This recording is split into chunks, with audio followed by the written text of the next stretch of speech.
నమస్తే. ఇన్నాళ్ళు నన్ను సపోర్ట్ చేస్తూ, ఎంకరేజ్ చేస్తూ మీ ప్రేమని నాకు అందిస్తున్న ప్రతి ఒక్కరికి కృతజ్ఞతలు.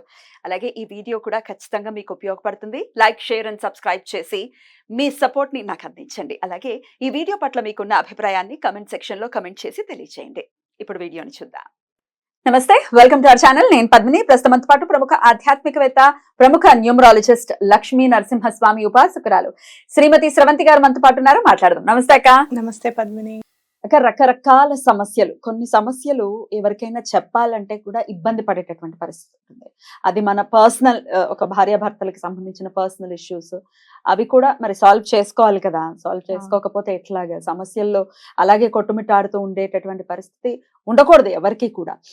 అలాగే పిల్లలకి సంబంధించి కూడా కొన్ని ఇబ్బందులు ఎవరికైనా దీన్ని ఎట్లా సాల్వ్ చేసుకోవచ్చు, లేకపోతే సమస్యలాగా మరీ ఇంకా భూతద్దంలో పెట్టి చూడటం కాకుండా దాన్ని ఎట్లా అడాప్ట్ చేసుకోవచ్చు. కొన్ని విపరీత సందర్భాల్లో మనం అడాప్ట్ చేసుకోవటమే మార్గం అవుతుంది. దానికి మించి ఇంకోటి ఉండదు. యాక్సెప్ట్ చేయాలి కదా. యాక్సెప్టెన్సీ లేకపోతే అది ఇంకా విజృంభిస్తుంది సమస్య. రైట్. ఇప్పుడు ఇవాళ నా ప్రశ్న, ఈ సమస్యతో కూడా బాధపడే వాళ్ళు ఉన్నారు కాబట్టి అడుగుతున్నాను, అన్యదా భావించకండి. మీరు కూడా పిల్లలు, ఒకవేళ మగపిల్లలు కొంచెం ఏదైనా వేరేలా బిహేవ్ చేస్తున్నారు అని అంటే ఏ తల్లిదండ్రులకైనా బాధే కదా. చాలా మంది ఇప్పుడు హిజ్రాస్ ని మనం చూస్తే ఇంట్లో నుంచి వెళ్ళగొట్టారండి అంటే కన్నీళ్ళు వస్తాయి. రే తల్లిదండ్రులు అర్థం చేసుకోకపోతే సమాజం ఎలా అర్థం చేసుకుంటుంది? డెఫినెట్ గా ఏదో ఉంది, హార్మోనియల్ ఇష్యూస్ ఉన్నాయి, ఉండకుండా లేదు, అదైతే నిజమే. తల్లిదండ్రులు అర్థం చేసుకోకపోతే, అర్థం చేసుకున్న తల్లిదండ్రులు ఎంతో మంది ఉన్నారు. అది మనకు తెలియచ్చు, తెలియకపోవచ్చు. అయితే ఆ సమస్యతో ఒకవేళ ఎవరైనా బాధపడుతున్నారు, ఒక ఆడపిల్లలు కూడా మగవాళ్ళలాగా బిహేవ్ చేస్తుంటారు, మగపిల్లలేమో ఆడపిల్లల్లాగా బిహేవ్ చేస్తుంటారు. ఎట్లా ఈ సమస్యకి ఏమైనా సొల్యూషన్ ఉందా అక్క? తప్పకుండా ఉంటుంది పద్మిని. అయితే ముందు ఇలాంటి సమస్య వచ్చినప్పుడు తల్లిదండ్రుల్లో కుంగుబాటుతనం ఉంటుంది. అయ్యో, ఇది ఎవరికి చెప్పుకోలేమే, మనం ఎలా తీర్చాలి, అసలు ఎవరున్నారు మనకి ఇట్లా. ఎందుకంటే భారతదేశంలో ఇలాంటి సమస్య చాలా ఈ మధ్య కాలంలో బయటపడుతోంది. అంతకు ముందు 20 years బిఫోర్ కూడా ఉండేది. కానీ ఎలాగోలాగా సమస్యని దాటవేయడమో లేకపోతే సమస్యల నుంచి బయటపడడమో ఏదైనా చేసేవారు. అయితే ఇప్పుడు మాధ్యమాల్లో కనుక నేను జర్నల్స్ చదువుతూ ఉంటే కనుక వెస్టర్న్ కల్చర్ ని విపరీతంగా మనం అడాప్ట్ చేసుకోవడం. అలాగే అక్కడ వాళ్ళు ఫోన్లు చేస్తారు, నాకు ఫారెన్ లో ఉన్న వాళ్ళు ఫోన్లు చేస్తారు, మా అబ్బాయి ఆడపిల్లల డ్రెస్ వేసుకోవడానికి ఇష్టపడుతున్నారు, ఆడపిల్లలాగా తయారవ్వాలనుకుంటున్నారు అని అంటే, అక్కడ స్కూల్స్ లో చిన్నప్పటి నుంచి ఏం నేర్పిస్తున్నారయ్యా ఇప్పుడు అని అంటే, ఓన్లీ 2 genders అనేది ఏం లేదు. 3rd gender అని అంటే మనకి తెలిసిందే. అలా 3 genders అని కాదు, నువ్వు మగపిల్లాడిగా పుట్టావని చెప్పి నువ్వు మగపిల్లాడిగానే బ్రతకాల్సిన అవసరం ఏం లేదు. నువ్వెవరివో నువ్వు గుర్తించు, నువ్వెవరివో నువ్వు అర్థం చేసుకో, నీకు ఆడపిల్లలాగా బ్రతకాలంటే ఆడపిల్లలాగా ఉండు అని చెప్పి విపరీతార్థాలు అనమాట. ఇంకా లేని ఆలోచనలు కూడా క్రియేట్ చేస్తున్నారు. ఇలాంటి విషయాల్లో మాత్రం తల్లిదండ్రులు మనం చాలా జాగ్రత్తగా ఉండాలి. అలాంటివి ఇంకా మన అదృష్టం మన ఇండియన్ స్కూల్స్ లో లేవు.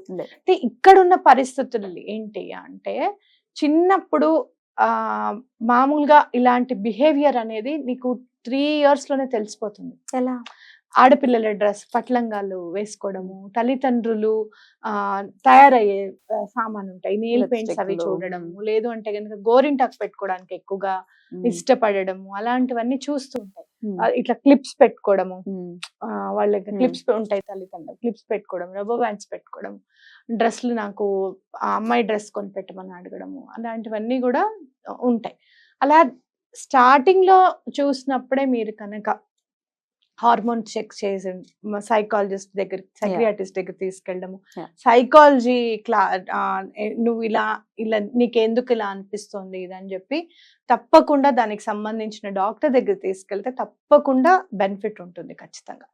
లేదు, కొన్నాళ్ళ తర్వాత ఒక్కొక్కసారి అడాలసెన్స్ వచ్చే ఏజ్ లో, అంటే టీనేజ్ అనుకో, ఒక 13 years వచ్చిన తర్వాత స్టార్ట్ అవుతూ ఉంటుంది కొంతమంది.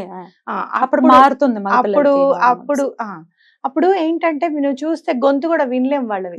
ఆ టీనేజ్ లో గొంతు ఏంట్రా బాబు అని సెట్ అవ్వడానికి కొంచెం టైం పడుతుంది. ఆ ట్రాన్స్ఫర్మేషన్ లో వీళ్ళకి ఏమన్నా తప్పు జరిగిందా, ఆ హార్మోనల్ ఇంబ్యాలెన్స్ ఏమన్నా ఉందా అనేది ఖచ్చితంగా చూడాల్సిన ఇదన్నమాట. అసలు ఎందుకు అట్లా ఉంది అనేది కూడా పిల్లలని ఎటువంటి పరిస్థితుల్లోనూ తిట్టకూడదు. ముందు చాలా అలా చేయకూడదు ఎప్పుడు కూడా. అసలు ఎందుకు ఇలా జరుగుతోంది, ఎందుకు ఇలా ఉంది అని చెప్పి తప్పకుండా చూపించాలి. అలా కొన్ని దాంట్లో అయితే మెడిసిన్స్ కి కానీ కౌన్సిలింగ్స్ కి కానీ తగ్గడానికి అవకాశం ఉంటుంది. అలా లేదు అన్నప్పుడు దాన్ని అడాప్ట్ చేసుకోవడము, యాక్సెప్ట్ చేయడం అనేది చాలా ఇంపార్టెంట్. ఎట్లా యాక్సెప్ట్ చేస్తారు అనేది కూడా, వీటికి కూడా చాలా థెరపీస్ ఉన్నాయి, తల్లిదండ్రులకు కూడా థెరపీస్ ఉన్నాయి. కాకపోతే మన దేశంలో కొంచెం కాస్ట్లీగా అని అంటారు, కానీ ఇతర దేశాల కంటే కూడా కొంచెం తక్కువగా ఉంది ఇక్కడ అని చెప్పి ఫీల్ అవుతారు సైకియాట్రిస్ట్.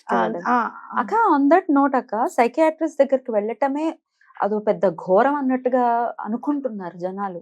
బాధ అనిపిస్తుంది. అరే డాక్టర్ రా నాయన, ట్రీట్ చేయాలి అని అంటే అన్ని మందులతోనే ట్రీట్ చేయలేం కదా, సైకలాజికల్ గా ట్రీట్ చేయడం హైయెస్ట్ రిగార్డ్స్ ఇవ్వాలి.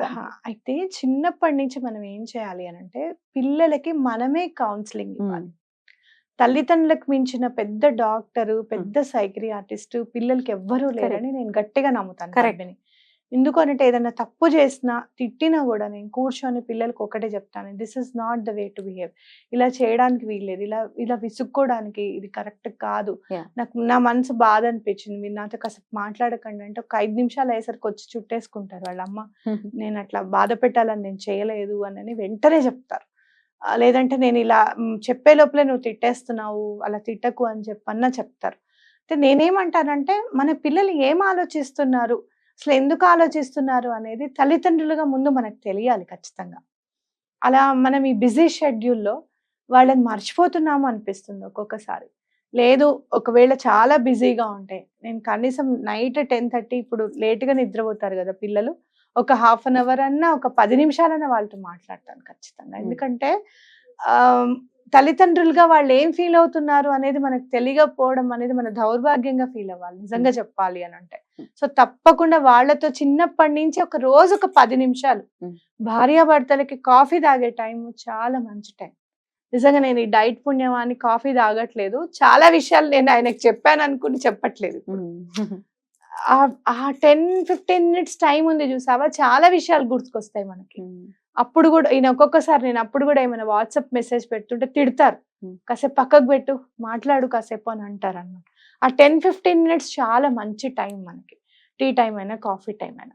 పిల్లలతో మీరు ఎప్పుడయ్యా అనంటే, ఆడపిల్లలైతే తలకి నూనె రాయడము, జడ వేయడంలో చాలా మంచి టైం అది. ఒక 15-20 మినిట్స్ పిల్ల జుట్టుతో సహా ఉంటుంది.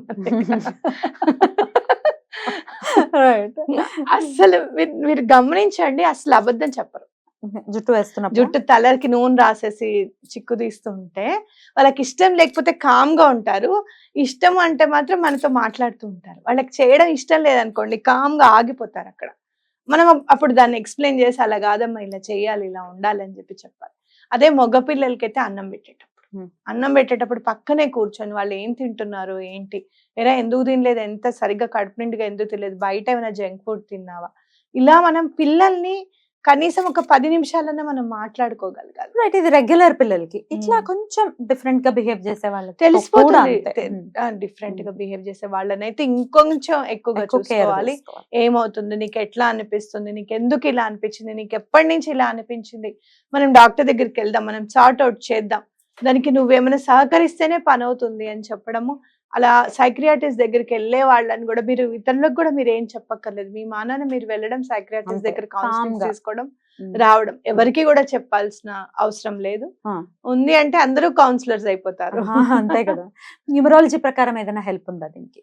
న్యూమరాలజీ ప్రకారంగా నేను ఎప్పుడు చూసానంటే 1-8 కాంబినేషన్స్ కానీ 8-1 కాంబినేషన్స్ లో ఉన్న వాళ్ళకి మానసికంగా ఎక్కువగా ఇబ్బంది పడే వాళ్ళని నేను చూసాను. అంటే సన్ అండ్ సాటర్న్ మనందరికీ తెలిసిందే, సూర్యుడు శని ఉంటే అక్కడ ఏదైనా దోషం ఉంటుంది అని చెప్పి ఆస్ట్రాలజికల్ గా కూడా మనకు అందరూ చెప్తూనే ఉంటారు. So sun and Saturn birth number destiny numbers అయినప్పుడు, లేదా ఆ సన్ నెంబర్ లో పుట్టాడు కానీ సిగ్నేచర్ 826 లోనో లేకపోతే 17 లోనో పేరు పడినప్పుడు, ఇంకా పెద్ద నెంబర్స్ ఏవైనా 8 లాస్ట్ కి 8 వచ్చే ఉన్నప్పుడు, ఇన్ఫినిటీ మాయ, ఇదంతా ఎందుకు అలా జరుగుతుందో తెలీదు. పిల్లాడికి ఏమవుతోందో అర్థం కావట్లేదు, పిల్లకి ఏమవుతోందో అర్థం కావట్లేదు. ఎక్కువగా నేను ఇది మాత్రం ఎక్కువగా అబ్బాయిల దాంట్లో ఎక్కువగా చూస్తాను. అమ్మాయిగా రెడీ అవ్వాలి అనేది అబ్బాయిల దాంట్లో ఎక్కువగా చూస్తాను. అమ్మాయిల దాంట్లో ఇప్పుడు ఎక్కువగా చూసేది PCOD problem. PCOD is also nothing but hormonal imbalance. So ఆ ప్రాబ్లం, దాని గురించి ఒకసారి దాని గురించి నేను వివరంగా చెప్తాను. అయితే ఈ 1-8 కాంబినేషన్స్ ఉన్నప్పుడు మాత్రం ఇలాంటివి నేను చూడడం జరిగింది. చాలా మాత్రం నేను సిగ్నేచర్స్ ఇచ్చిన తర్వాత ఒక చాలా మంది మారారు. ఒక్కళ్ళు మాత్రం నాకు ఖచ్చితంగా చెప్పారు, లేదు I feel that I have to take rebirth as a baby girl. దానికి నన్ను ఏం చేయమంటారు, ఇప్పుడు నన్ను చనిపోమంటారా అని అడిగాడు అతను. నేను అన్నాను, ఇప్పుడు చనిపోవాల్సిన అవసరం లేదు, ఈ జన్మలోనే నువ్వు అమ్మాయిగా బ్రతకచ్చు. నేను చెప్తాను నువ్వేం చేయాలనేది చెప్తాను. ముందు నువ్వు నీకు ఎలా బ్రతకాలి అని అనిపించే దాని మీద కంటే కూడా స్టడీస్ మీద కాన్సన్ట్రేట్ చేయి. స్టడీస్ వచ్చేసిన తర్వాత నువ్వు ఎర్న్ చేసుకుంటున్నప్పుడు నువ్వు ఏదైనా చేయడానికి అవకాశం. You will be independent. అతను ఇప్పుడు బీటెక్ 3rd year చదువుతున్నాడు. ఏమనిపించినా కూడా నువ్వు కాలేజ్ లో కూడా నువ్వు అదే చెప్పని చెప్పడం. అతను అమ్మాయిలు దగ్గరే కూర్చుంటాడు, వాళ్ళతోనే ఉంటాడు, వాళ్ళు కూడా చక్కగా మాట్లాడతారు అతనితో. అయితే మనం కూడా వాల్యూ ఇవ్వాలి సమాజంలో. అలాంటి వాళ్ళు ఉంటే వాళ్ళని ఇంకా ఇంకా హింసించి, ఆల్రెడీ వాళ్ళు చాలా ట్రామాలో ఉంటారు, నేను ఇది కాదు అన్న దాంట్లోనే ఉంటారు, హింసించేసి. చాలా ఇన్స్టాలో చాలా మంది రీల్స్ పెడతారు, షార్ట్స్ పెడతారు.